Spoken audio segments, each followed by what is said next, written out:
नमस्कार, बहुत स्वागत है आपका स्वदेश न्यूज में। मैं हूं आपके साथ अंशुल शर्मा। आप देख रहे हैं तमिलों की गुहार। जी हां, श्रीलंका की 7 अहम तमिल पार्टियों के नेता ने भारत के प्रधानमंत्री नरेंद्र मोदी को एक लेटर लिखा है। इस लेटर में कहा गया है कि भारत श्रीलंकाई तमिल को उनके अधिकार दिलाने में मदद करे। दरअसल 29 जुलाई 1987 को भारत और श्रीलंका की सरकारों के बीच एक समझौता हुआ था, जिसमें श्रीलंका ने यह वादा किया था कि वो देश के तमिलों को संविधान के 13वें संशोधन के तहत तमाम अधिकार देंगे। हालांकि करीब 35 साल गुजर जाने के बाद भी श्रीलंका में किसी भी सरकार ने ये अधिकतर तमिल को अधिकार यहां पर नहीं दिए हैं। टीएनए, आईटीए के टीआईएलओ और जो तमाम पार्टियां हैं, उनके अध्यक्ष हैं, उन्होंने मोदी सरकार को ये चिट्ठी लिखी है। और पार्टियां उत्तरी और पूर्वी श्रीलंका में गहरी पैठ भी रखती हैं और इसके ज्यादातर समर्थक जो है वो तमिल है, लिहाजा इन्हें तमिलों की पार्टी भी कहा जा सकता है। लेटर में मोदी को सिलसिलेवार तरीके से वो पॉइंट्स बताए गए हैं जहां पर तमिल सुधार चाहते हैं, और ये चिट्ठी श्रीलंका में मौजूद भारतीय हाई कमीशन के जरिए भेजी गई है। श्रीलंका में सिंहली मेजोरिटी अगर देखी जाए तो करीब 74% है और वो बौद्ध धर्म मानती है। तमिलों की आबादी लगभग 15% है और देश में करीब 9.7% मुस्लिम है। जिन नेताओं ने मोदी को लेटर लिखा है, उन्होंने मुस्लिम अधिकारों का भी यहाँ पर जिक्र किया है। उसमें यह कहा गया है कि हम ये चाहते हैं कि भविष्य का श्रीलंका ऐसा हो जहां तमिल और मुस्लिम को भी उनके अधिकार मिले, उनके हक मिले, और लंबे समय से इसके लिए लगातार कोशिश भी करते आ रहे हैं। और हम इसकी तारीफ करते हैं कि राष्ट्रपति राजपक्षे को भी अपना वादा पूरा करना चाहिए। उन्होंने कहा था कि हम सत्ता का हस्तांतरण करना चाहते हैं। 2009 में भी श्रीलंका सरकार ने यूएन के सामने यही वादा किया था, लेकिन इसे कभी पूरा नहीं किया गया है। तो आज की हमारी जो चर्चा है वो इसी मुद्दे पर है, जिसमें श्रीलंका के तमिलों ने गुहार लगाई है और श्रीलंका की तमिल पार्टियों ने पीएम मोदी को चिट्ठी लिखकर ये सारी बात कही है। तो क्या है पूरा मामला, इसी पर हम जानेंगे। चर्चा के लिए हमारे साथ दो मेहमान इसमें जुड़ गए हैं, जिसमें हमारे साथ विदेश मामलों के जानकार अभिषेक खरे जी हमारे साथ जुड़े हैं और इसके साथ ही रक्षा विशेषज्ञ अमरदीप त्यागी जी हमारे साथ जुड़े हैं। आप दोनों का ही बहुत स्वागत है। तो सबसे पहले अभिषेक जी, आपसे जानना चाहेंगे कि ये जो चिट्ठी यहाँ पर लिखी गई है और इसमें एक संशोधन का जिक्र किया जा रहा है। 1987 में एक संशोधन यहाँ पर किया गया था कि श्रीलंका जो है वो तमिलों को उनके अधिकार देगी। तो आप संक्षिप्त में ये बताइए कि किस तरीके का ये संशोधन था और तमिल जो है वो वहां पर किस तरीके का अधिकार चाहते हैं और प्रधानमंत्री मोदी को चिट्ठी क्यों लिखी गई? देखिए अंशुल, पहले हमें इस समस्या की जड़ को समझना पड़ेगा कि आखिर ये समस्या कहाँ से आरंभ हुई और क्यों आरंभ हुई। जी, तो बिल्कुल मैं थोड़ा सा आपका जल्दी से थोड़ा सा इतिहास बताता हूँ श्रीलंका का। जी, देखिए श्रीलंका को 1948 में आजादी मिली और उस समय तक इनको अंग्रेजों से आजादी मिली थी।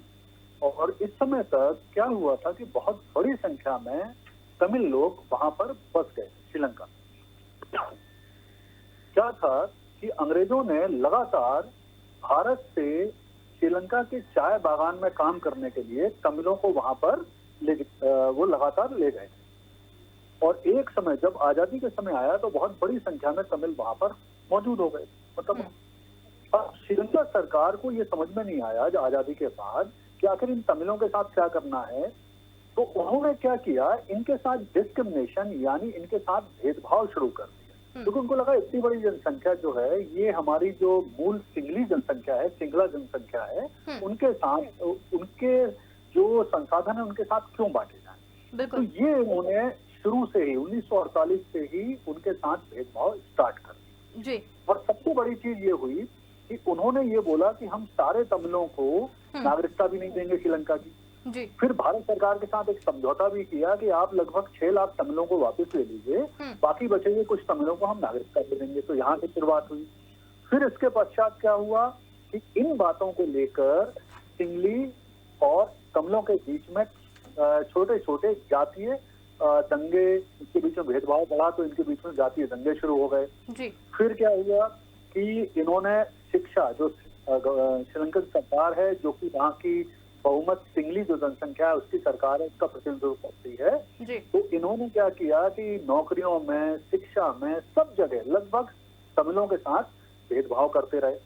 यहाँ तक कि जो पूर्वी प्रांत है श्रीलंका का, जो एक समय तमिल बहुल था, तो श्रीलंका सरकार ने क्या किया, वहां भी बहुत बड़ी संख्या में सिंगलियों को बसाना शुरू किया, जिससे वहां की जो लोकल डेमोग्राफी है वो भी चेंज होने लगी।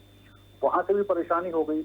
और फिर यहाँ तक भी हुआ कि तमिलों के विरोध के बावजूद 1972 में श्रीलंका की गवर्नमेंट ने सीलोन नाम था पहले श्रीलंका का, उसे बदलकर श्रीलंका कर दिया, जो कि बुद्धिस्ट नाम है।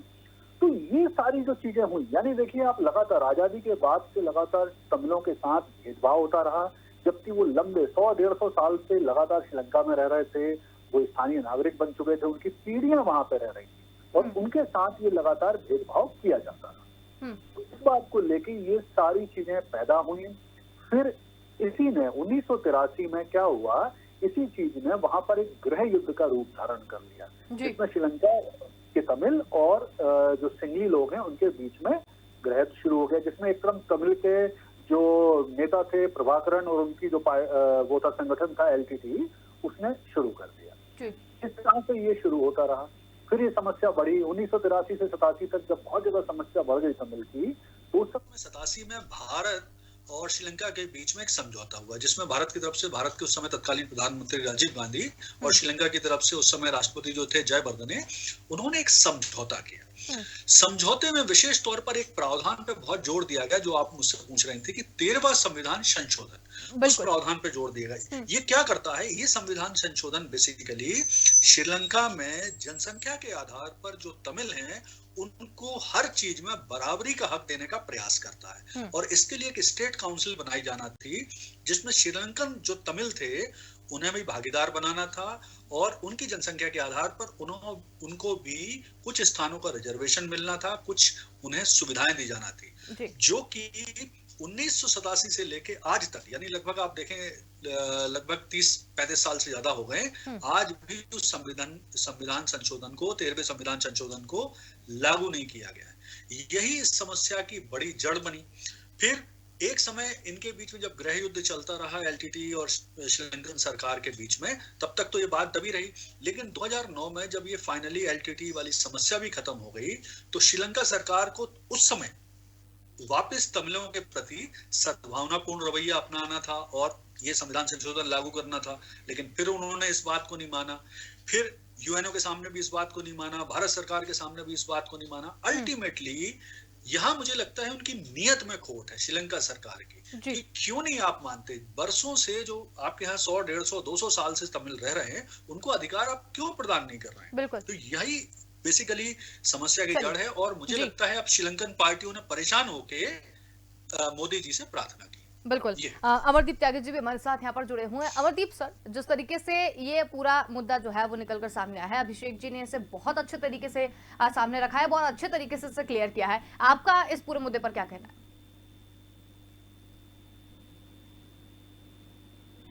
अमरदीप जी, हमारी आवाज पहुंच रही है आप तक?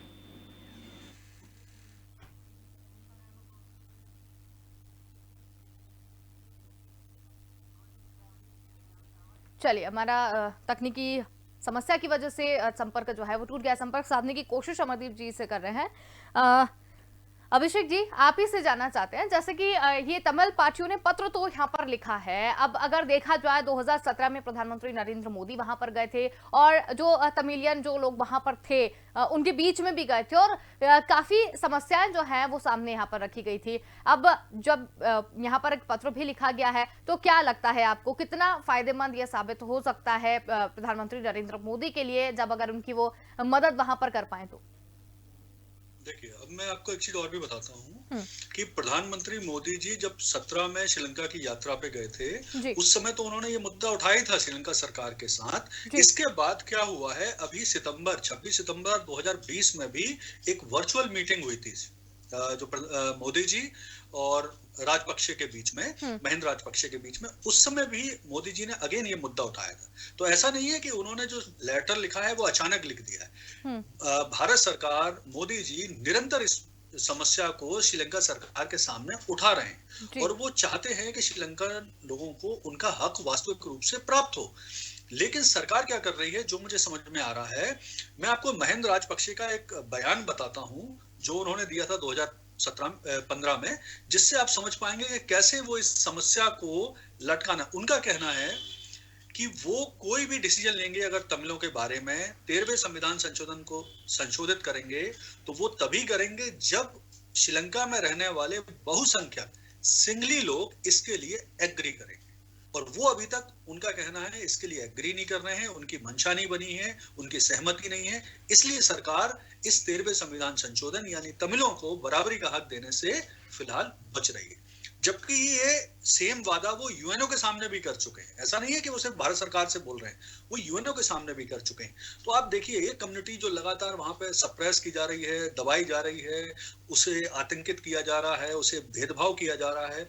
उसके बाद सरकार ने 87 में एक समझौता भी किया था, और उसका समझौते का भी मान सरकार नहीं रख रही। तो क्या करेगी, क्या करेंगी स्थानीय पार्टी, ये जानते हुए भी कि एक दूसरे देश के नेता से अपील करना थोड़ा तकलीफदायक है, उस देश की जो संप्रभुता है उसके खिलाफ है। लेकिन तब भी मजबूरी में पार्टियां अब अपील कर रही हैं अगर प्रधानमंत्री जी से, तो इसका मतलब है कि अब वो शायद उन्हें लग रहा है कि अब पानी सिर के ऊपर से निकल गया है। अब शायद श्रीलंका सरकार उन्हें लाभ नहीं दे रही। बिल्कुल। अमरदीप सर हमारे साथ फिर जुड़ गए हैं। अमरदीप सर, आपसे जानना चाहेंगे कि चिट्ठी एक आई है श्रीलंका की तरफ से, कुछ पार्टियों के लोग या तमिल के जो लोग हैं उन्होंने गुहार यहाँ पर लगाई है प्रधानमंत्री नरेंद्र मोदी से। इस पूरे मुद्दे को लेकर आपका क्या कहना है?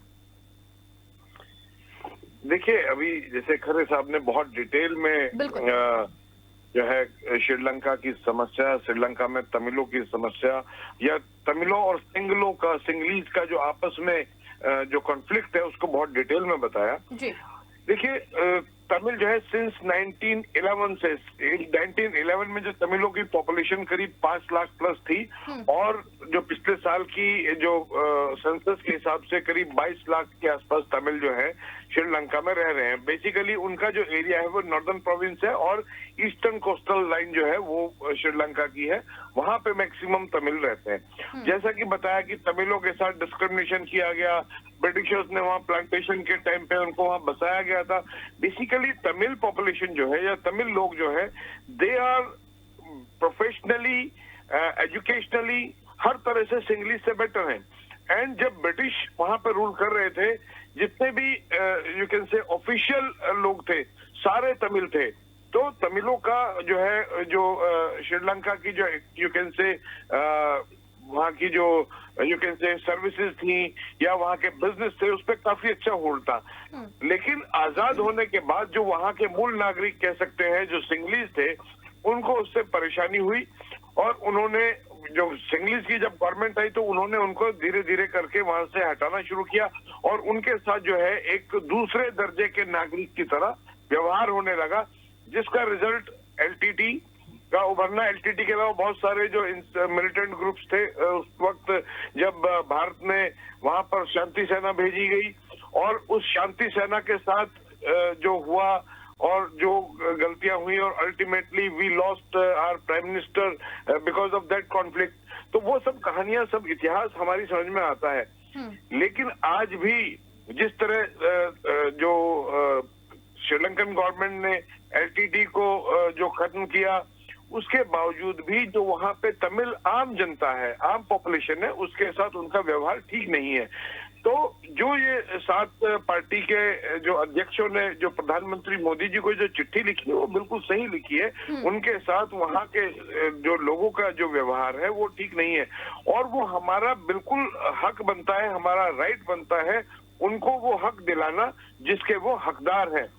तो हमें उस तरह की गलती, जिस तरह की जब राजीव गांधी सरकार ने की थी कि वहां पे वो सेना भेज दी, और सेना इनिशियली, मैं आपको फैक्ट बताऊं, इनिशियली सेना गई थी एलटीटी की सपोर्ट में।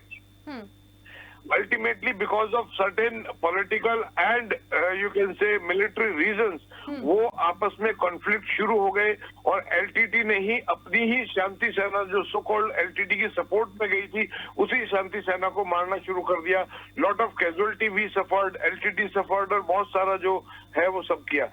हमें अब वो गलती नहीं दोहरानी चाहिए, लेकिन डिप्लोमेटिकली इंटरनेशनल प्रेशर और डिप्लोमेसी के साथ we should pressurize Rajapaksa government, Sri Lankan government, to give proper rights to the Tamilians, because आखिरकार वो अब वहाँ के नागरिक हैं, लेकिन उनका जो संबंध है भारत के साथ भी उतना ही है जितना श्रीलंका के साथ है।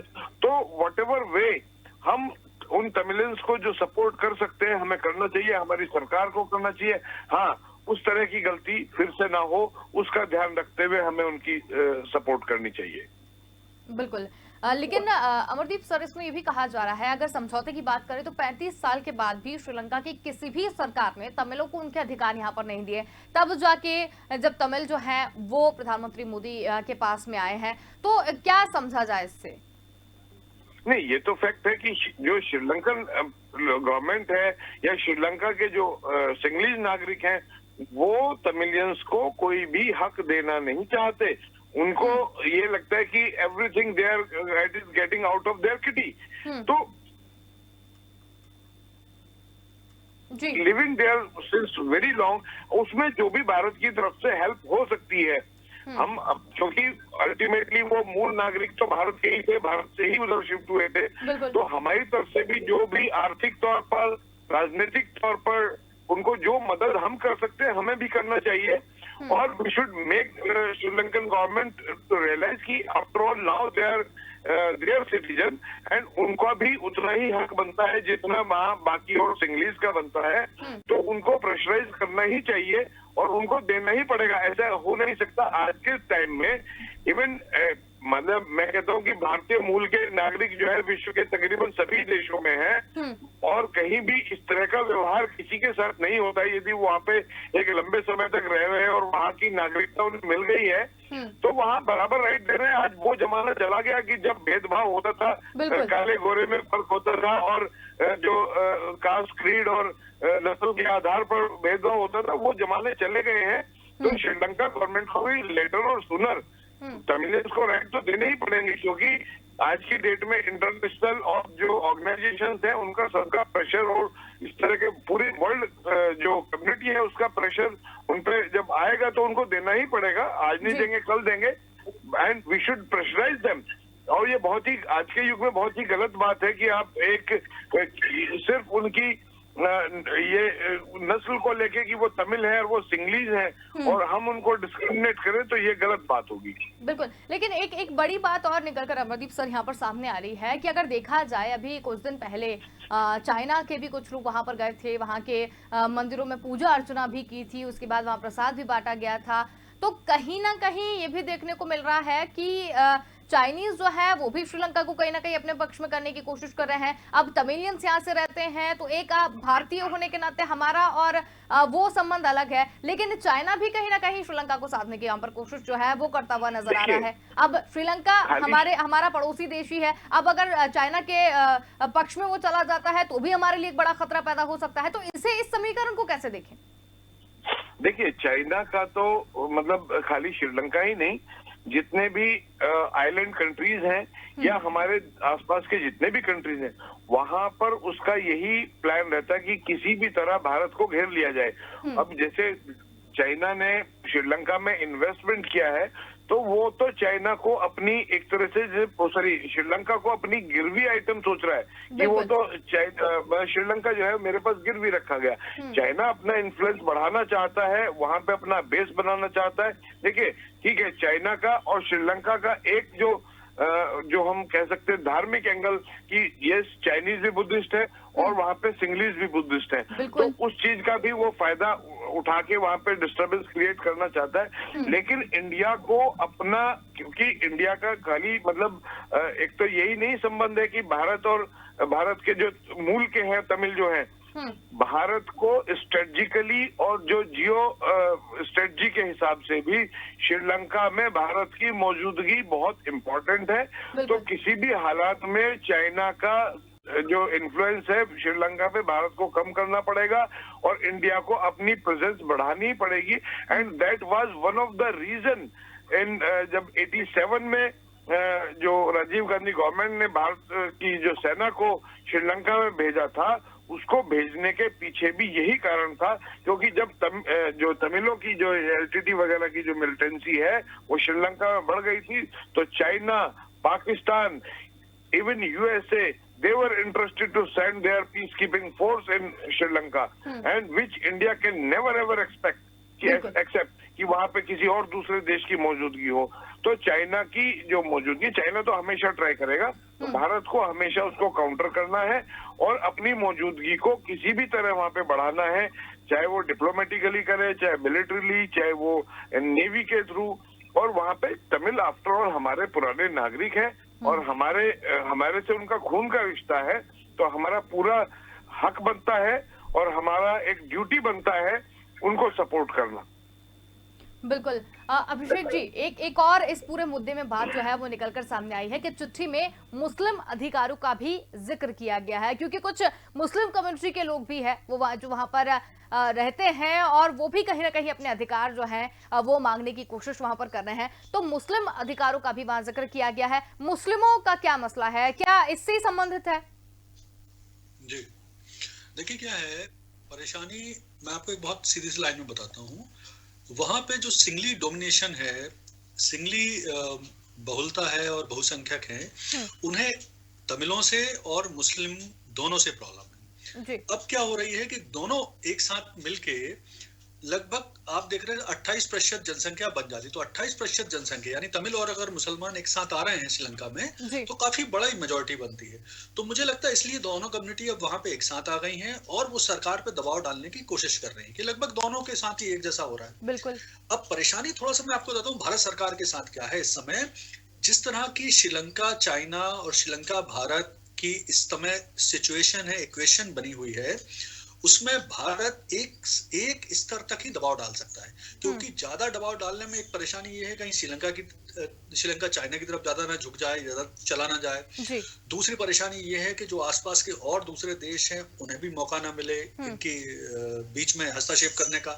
तीसरी एक बड़ी परेशानी इस समय श्रीलंका की, इससे भी बड़ी क्या है कि वहां उनकी जो अर्थव्यवस्था है वो लगभग खत्म हो चुकी है और इस साल के लास्ट तक 2022 में ऐसा प्रेडिक्ट किया जा रहा है कि वो लगभग डिफॉल्टर कंट्री हो जाएगा, क्योंकि उनके पास लोन देने के लिए नहीं है और उनके लोन का एक बहुत ही बड़ा हिस्सा चाइना से लिया हुआ उनने, लगभग 60% के आसपास उनका लोन का हिस्सा है चाइना से। तो अब दो ही स्थिति बनेगी आने वाले समय में कि पहले तो श्रीलंका की प्रायोरिटी रहेगी कि कैसे भी वो लोन चुकाए, डिफॉल्टर होने से बचे। उसके लिए वो उसके पास दो ही ऑप्शन है, या तो वो भारत से मदद मांगे और श्रीलंका का लोन चुकाए, या IMF से मदद मांगे और श्रीलंका का लोन चुकाए, चाइना का लोन चुकाए।